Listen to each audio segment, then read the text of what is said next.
In today's news, in a recent institutional webinar, Blockchain Association Kristen Smith here revealed her insight on the imminent regulatory clarity that may be provided in just a couple months from now, which of course is huge news. And we'll hear more about what she has to say in a moment, because what is important for you to hear and understand firstly is what such clarity will provide for Ripple and for XRP.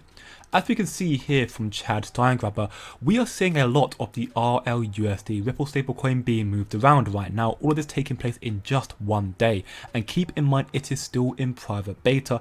It's not been open to the public just yet, most likely because they are still waiting for regulatory frameworks in the United States. But as we can see right here, each transaction requires XRP, so each new wallet requires XRP. Therefore, this here is definitive proof that with the mass adoption of the RLUSD by the institutions for cross-border payments in the high liquidity corridors, the XRP will be utilized. It will still be a part of it, which of course is very big news for its future price going forward. And yes, agreeably, while the gas fees are quite low right now, keep in mind so is the demand and transaction size. Only 260,000 RLUSD, so only $260,000, but banks will most likely be moving millions if not billions at once, and with regulatory clarity, both the demand and the transaction size of the RLUSD will increase, thus increasing the demand and price of XRP.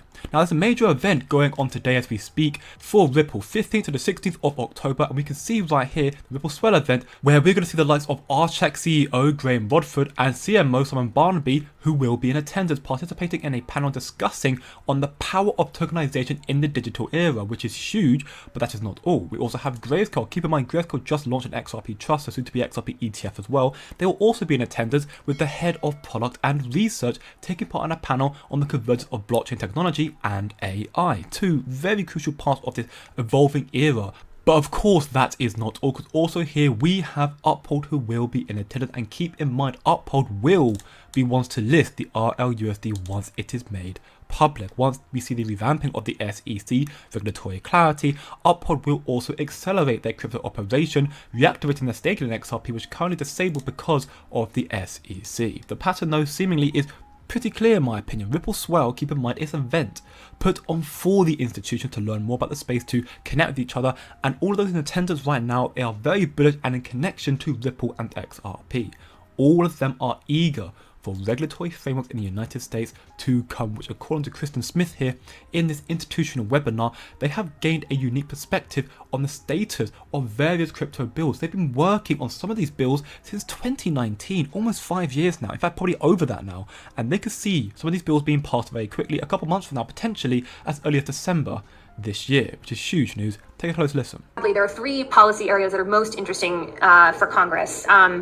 The first is stablecoin legislation, and this goes back to 2019 when Facebook announced the Libra project. There's been a lot of interest in stablecoin, and the problem is there's not any regulatory framework in place for how to deal with stablecoins. They're so different than what we see in the traditional banking world today that those rules don't really apply. And this was a conclusion that not the industry came up with, but the President's Working Group, which is a working group of senior financial regulators, both in the Trump administration and again in the Biden administration, said, hey, we need to have some way to regulate so that when you have these centralized issuers of stablecoins, we know that those reserves are, put in appropriate asset classes and that they're there, right? That there's audits and there's some standards around this. Like, this just doesn't exist in federal law today. So putting that framework in place is something that should be relatively easy to do. It could actually happen in the lame duck, depending on how productive of a legislative session the lame duck being the period of time between the election and when the new Congress takes place. So basically the month of December. That is something that could be done in the lame duck, or I think it's something that could move fairly quickly, like Q1, Q2 next year. Why is that? Why would it move quicker than other things? Because it's sort of an isolated issue that has been very well vetted. I would say in general, the legislative process is not something that happens in a couple weeks or a couple months. It takes, for something comprehensive, it can take up to 7-10 years to get a bill done, right? So if you look back to 2019, we're heading into 2025, like this is something where there have been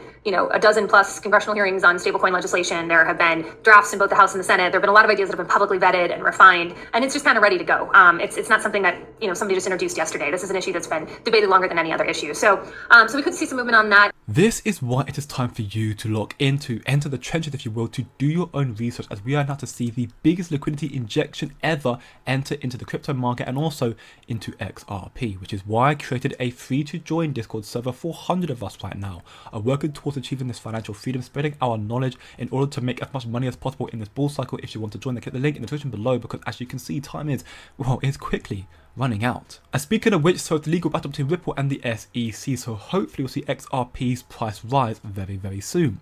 As Fox Business journalist Elena Terra highlights in this post, the so-called revolving door at the SEC has been particularly cynical this year. Some of their biggest officials are leaving the agency, and some of them, if not all of them, are switching to firms that actually are pro and supporting crypto, which is crazy to me. Firstly, you have Caroline Welshons, who is the former active chief of the crypto asset and cyber unit, who's now gone to Morgan Lewis Law. You then had Gerber Grauwald, who's the former enforcement director, who's gone to Milbank Law, who represents Binance against the SEC. You got David Hirsch, who was the former head of crypto and cyber unit, gone to Maguire Woods LLP as a crypto advisor. And then you cannot forget about Layden Stewart, who litigated against Coinbase and Ripple, who's now gone to White Case to help support them in the crypto-related enforcement actions. That to me is crazy. They have all left Gary Gensler, the SEC, to support crypto, to effectively save their jobs. Keep in mind, I think Gary Gensler has ruined all their chances of being legal enforcer at this point unless they leave to join crypto right now. And then you have this article here from Town Hall further highlighting the need for change, which of course, we already know this, we do. While they are saying right here the SEC needs to be led by people without conflicts of interest or ideological basis who put retail investors first, that's good to hear, but it would be much better if we just stop hearing this constantly repeating record time and time again, and they just do what they need to do. Just remove Gary Gensler. I mean, I think you get what I mean with this. Just stop talking and start taking action. And seemingly it's Ripple and XRP that are going to be the ones leading this charge. The Ripple verdict is very, very clear, which Ripple CEO Brad Garlinghouse covers again briefly here on Bloomberg. Take a close listen. The SEC was arguing most vociferously. It was this idea that XRP, the digital asset that Ripple uses in our technology, was a security.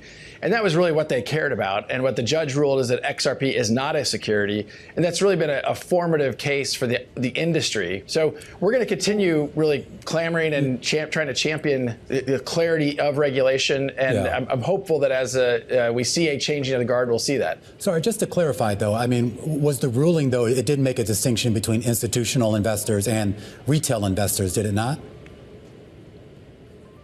What it said actually is that just like if you package up real estate or you package up even pork bellies, if you put those into an investment contract, the investment contract is a security. Gotcha. But the ruling was very clear that no matter what, XRP in and of itself is not a security.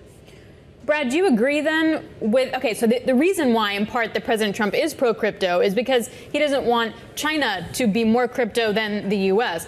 Is that actually like a material risk that China would surpass the US in terms of its crypto innovation? Well, I can't speak to China specifically, but what we are seeing is whether it's the UK, Japan, Singapore, I mean, even the European Union, more than 24 countries have come together to create a framework to provide crypto regulation. They call it MiCA.